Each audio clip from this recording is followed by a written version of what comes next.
Bienvenue. Devant moi se trouve un Motorola Razr 60 et aujourd'hui, je vais vous montrer comment enregistrer l'écran de cet appareil.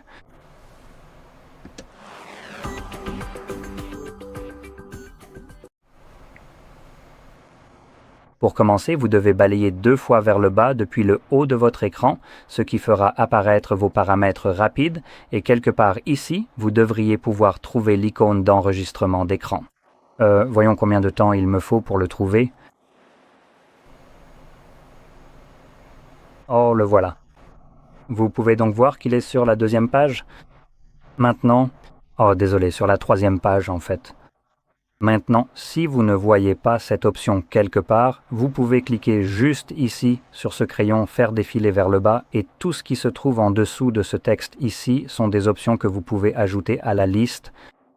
Disons que je veux ajouter la localisation au lieu de l'enregistreur d'écran qui est déjà ajouté, je vais rester appuyé dessus. Vous pouvez voir qu'il se soulève et je peux le faire glisser au-dessus de ce texte, le déposer, et quand je reviens en arrière, il est maintenant ajouté de façon permanente à cette liste. Donc une fois que vous avez trouvé votre enregistrement d'écran, la première fois, maintenez-le appuyé ici et cela vous mènera aux paramètres. Ici, assurez-vous que votre résolution est réglée sur 1080p. Si c'est le cas, c'est bien.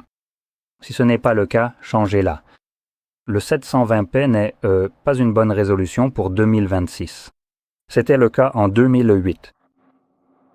Bref, passons à la suite. Nous avons la fréquence d'image. Réglez-la sur 60. Maintenant, vous pouvez aussi utiliser le mode dynamique si vous le souhaitez, mais personnellement, je recommande 60. Parce que, pour la plupart, si vous prévoyez d'utiliser ce genre d'enregistrement pour les réseaux sociaux ou quelque chose du genre, nous n'avons pas de contrôle du débit binaire ici, et le débit binaire sera partiellement attribué en fonction de la fréquence d'image. Donc, si vous enregistrez en mode dynamique et que ce que vous enregistrez est capturé à une fréquence d'image plus élevée, au-dessus de 60, disons 120 dans ce cas, lorsque vous le téléchargez sur les réseaux sociaux, cela supprime la moitié des images pour revenir essentiellement à 60, ce qui signifie également par conséquent que cela réduit de moitié le débit binaire de la vidéo, ce qui potentiellement rendra la qualité ou son absence un peu plus visible, quelque chose qui aurait pu être évité avec plus d'images. Mais comme vous supprimez des images, cela pourrait être plus visible. Maintenant, pour vous donner un exemple de ce que le débit binaire affecte lorsque, par exemple, vous enregistrez à un faible débit binaire, ce qui, encore une fois, n'est pas sous notre contrôle ici, mais qui est tout de même assigné en interne. Lorsque vous enregistrez quelque chose en mouvement, vous remarquerez parfois que, par exemple, les bords des objets qui sont très contrastés, donc par exemple le blanc par rapport au sombre, le noir ou le fond bleu, ce qui commence à se produire quand on regarde de près, c'est que le blanc est un peu flou et on ne distingue plus vraiment où le noir se termine et où le blanc commence, et tout finit par se mélanger.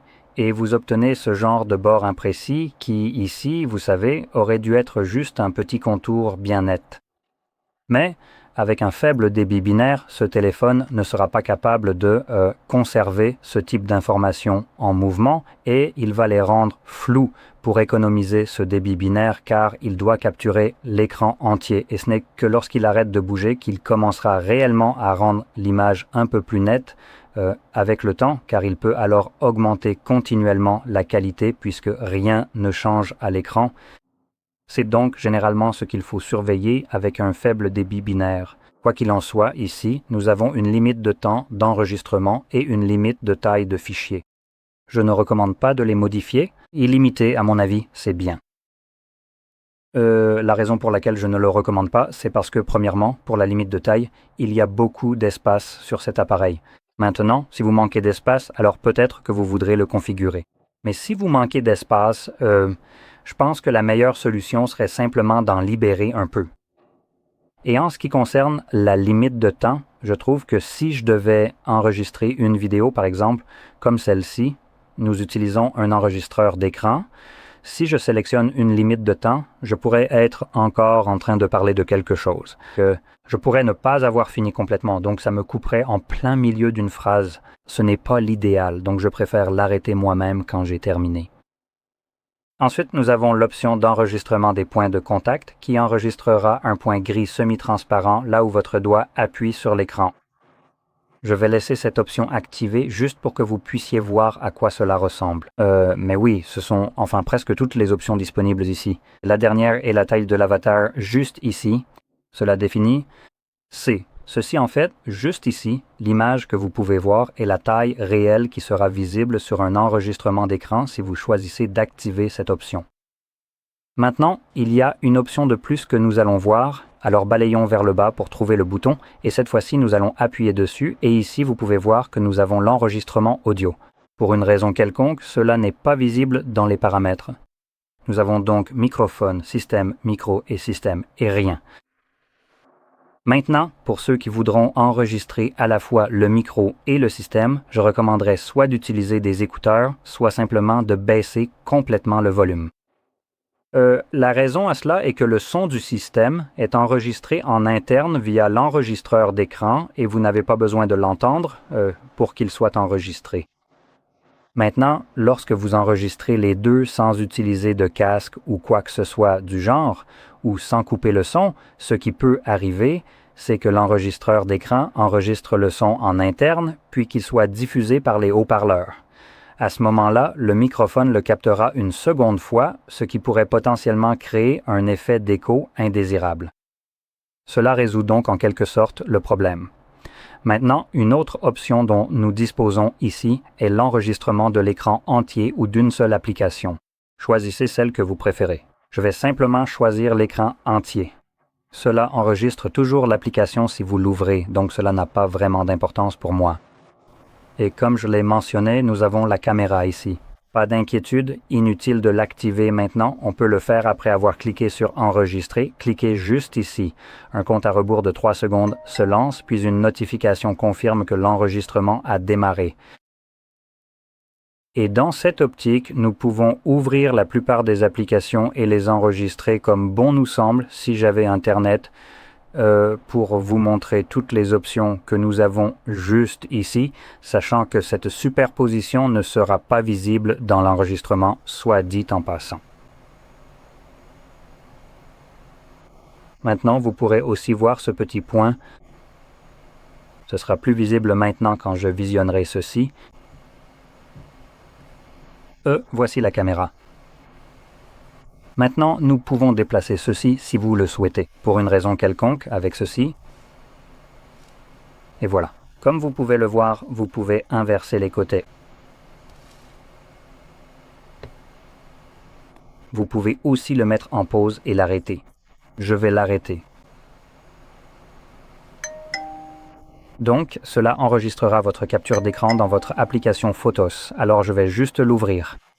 Habituellement, cela se trouvera dans le dossier Google. Et je suis connecté à un compte Google, ce qui signifie que mes enregistrements d'écran seront sous collection. Si vous n'êtes pas connecté à Google, les albums sont en fait visibles dans l'onglet Photos pour une raison quelconque. Si vous l'êtes, l'application ajoute un onglet Collections qui n'était pas présent auparavant. Et ici, vous devriez pouvoir trouver l'album d'enregistrement d'écran quelque part. Pour moi, c'est juste ici. Et maintenant, je peux simplement le visionner, ce qui n'est pas ce que j'ai enregistré. C'est ça. Voilà.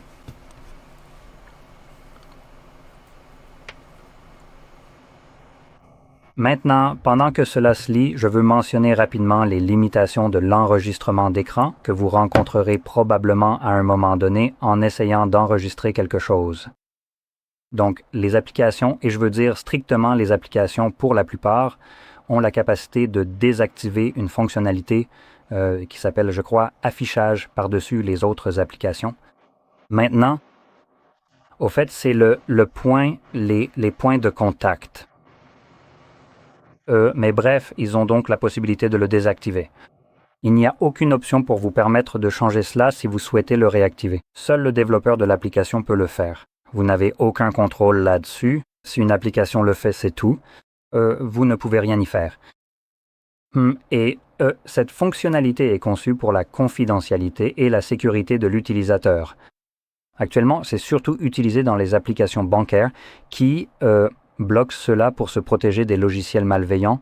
Si vous aviez une sorte de logiciel malveillant sur votre appareil et que ce logiciel malveillant essayait d'enregistrer l'écran ou de faire des captures d'écran lorsque vous saisissez vos codes PIN ou vos mots de passe avec cette option désactivée, un tel logiciel malveillant ne peut rien voir sur l'écran. Vous pouvez donc saisir vos mots de passe en toute sécurité sans craindre qu'un logiciel malveillant n'espionne vos saisies. Maintenant, les banques vous proposent également d'autres moyens de capturer ce que vous voudriez probablement capturer dans une banque, ce qui serait très probablement une confirmation de virement. Dans les applications bancaires, lorsque vous avez ce genre de choses ouvert, c'est-à-dire le détail du virement, vous cliquez dessus, et vous cliquez sur les 3 points, et généralement, vous avez un menu déroulant avec des options telles que télécharger la confirmation ou quelque chose qui impliquerait essentiellement que vous allez télécharger la confirmation de paiement de ce virement spécifique. Maintenant, les applications bancaires ne sont pas les seules à utiliser cela. Les plateformes de streaming l'utilisent aussi, toutes. Elles ne l'utilisent pas pour protéger la vie privée et la sécurité de l'utilisateur, mais pour se protéger elles-mêmes en votre nom sur votre appareil pour lequel vous avez payé et qui est votre propriété. Et elles n'ont même jamais demandé votre permission pour le faire. C'est comme si, vous savez quoi? C'est comme si vous aviez une voiture et que cette merde de Google débarquait, ouvrait votre voiture avec, je ne sais pas, leur petite méthode de piratage à la con, montait dedans, conduisait, puis revenait la garer et faisait comme si de rien n'était. Je veux dire, on n'avait pas besoin de vous demander. C'est votre propriété, mais c'est pas grave. Vous n'en aviez pas besoin à ce moment-là, n'est-ce pas? Et même si c'était le cas, tant pis pour vous. J'ai généralement un problème avec ça parce que je ne leur ai jamais donné la permission de faire ça, en particulier pour des choses comme Netflix qui sont préinstallées sur beaucoup d'appareils, notamment celui que j'utilise. Quand une application est préinstallée, je ne l'ai pas installée moi-même. Je n'ai jamais eu de compte Netflix et je ne prévois pas d'en avoir, ce qui signifie que je n'ai jamais accepté de conditions de service ou d'utilisation. Donc, l'argument au tribunal selon lequel j'y aurais consenti dans les conditions de service s'effondrerait complètement car je n'en ai jamais possédé. Et moi, en ouvrant l'appareil, je n'accepte pas leurs conneries. Il n'y a donc eu pas une seule fenêtre contextuelle qui vous demanderait si vous les autorisez à faire cela, mais ils le font quand même, que vous soyez connecté ou non, que vous possédiez un compte ou non. La simple existence d'une application peut vous empêcher de faire cela. Je trace la limite ici. Et pour cette raison, je vais vous montrer comment vous pouvez contourner ces conneries, car l'usage loyal, fair use, est une loi qui existe face à leur idée débile du piratage. Ils essaient de prévenir le piratage en vous empêchant, en gros, de faire ce que vous avez légalement le droit de faire, à savoir capturer quelque chose sur votre foutu appareil. Ce n'est pas parce que vous avez capturé du contenu protégé par le droit d'auteur que cela signifie automatiquement qu'il s'agit de piratage. Il y a un peu plus de nuances à ce sujet, et je ne suis en aucun cas avocat, mais je vais essayer d'expliquer cela au fur et à mesure, juste pour que vous sachiez quoi surveiller, quand c'est acceptable et quand ça ne l'est pas. C'est selon ma compréhension, et c'est pour la plupart ainsi que cela fonctionne aux États-Unis, pour autant que je sache. Bref, on va ouvrir notre navigateur et ici, assurez-vous d'utiliser Google Search, non pas parce que c'est bien, mais parce que c'est celui qui nous donnera des résultats Reddit. C'est essentiellement un accord pourri que Google a qui leur permet d'indexer les recherches Reddit ou les fils de discussion Reddit via Google, ce que d'autres moteurs de recherche n'ont peut-être pas la capacité de faire. Donc dans Google, on va chercher des alternatives à pstream.move. Maintenant, c'est un terme de recherche que je peux utiliser. Un autre serait quelque chose comme, par exemple, des alternatives gratuites à Netflix ou n'importe quel autre nom de plateforme de streaming. Et bref, je vais utiliser Pastream.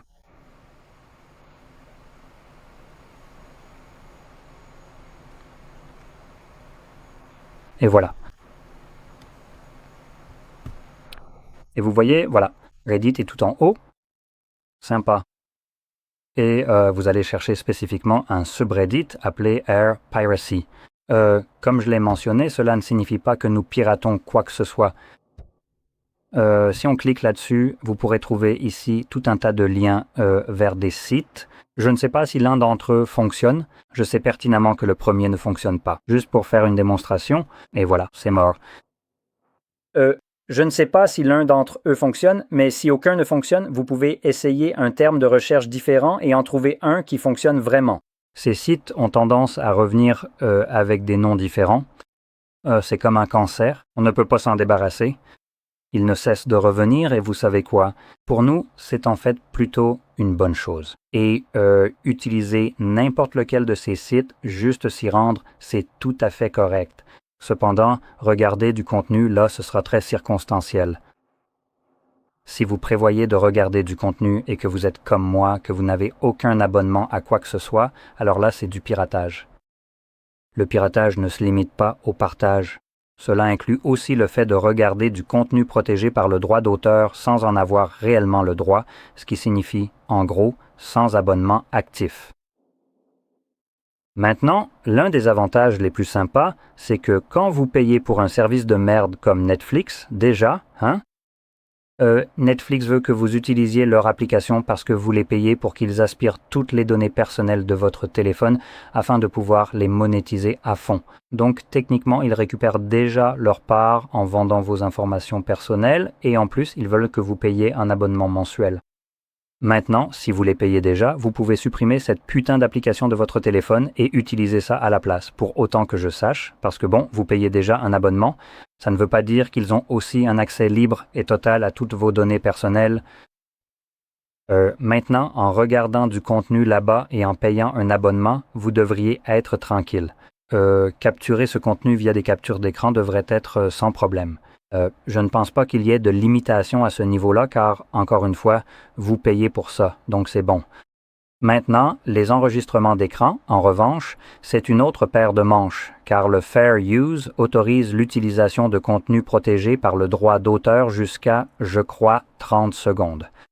Donc, ça s'applique par exemple à la musique aussi. Si vous avez de la musique dans vos vidéos ou par exemple sur YouTube, tant qu'elles sont en dessous de cette durée, elles ne reçoivent pas de réclamation pour atteinte au droit d'auteur. Mais si c'est le cas, YouTube le signale automatiquement et donne essentiellement les revenus, la totalité des revenus de la vidéo entière aux détenteurs de ces droits. Et c'est là que le problème commence, en quelque sorte. Si vous n'avez pas d'abonnement, que vous regardez ça là et que vous le capturez aussi, évidemment à ce stade vous le regardez, ce qui est déjà mauvais.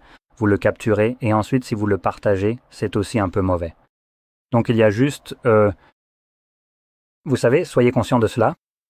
Et comme je l'ai dit, je ne suis en aucun cas avocat et je pourrais mal présenter ce genre d'explication telle que je la comprends ici. Alors assurez-vous de faire preuve de diligence raisonnable, mais j'essaie juste de vous donner quelques alternatives pour essayer d'accomplir quelque chose que vous devriez pouvoir faire, à mon avis, et vous avez tout à fait le droit de le faire. C'est votre appareil et il ne devrait pas y avoir une seule application capable de dicter ce que vous pouvez faire sur votre téléphone, surtout si vous n'avez jamais donné cette autorisation explicitement à cette application. L'idée de se dire « Oh, juste parce que j'existe, je peux faire ça » est inacceptable pour moi. C'est donc une solution. Voilà, cela résume essentiellement la situation. Une autre chose que je tiens à mentionner, c'est pourquoi cela fonctionne via le navigateur. Le navigateur ne le bloque pas. C'est l'application qui doit le bloquer et elle le fait généralement par défaut. Donc, comme les navigateurs ne bloquent pas les enregistrements d'écran ni les captures d'écran, peu importe le contenu que vous regardez, cela n'affectera pas ce type de capture. C'est donc pour ça que ça fonctionne. Et c'est pourquoi nous contournons cela en le regardant via des sites aléatoires plutôt que via Netflix. Quoi qu'il en soit, cela étant dit, j'espère que vous avez trouvé cela très utile, et si c'est le cas, n'oubliez pas d'aimer, de vous abonner, et merci d'avoir regardé.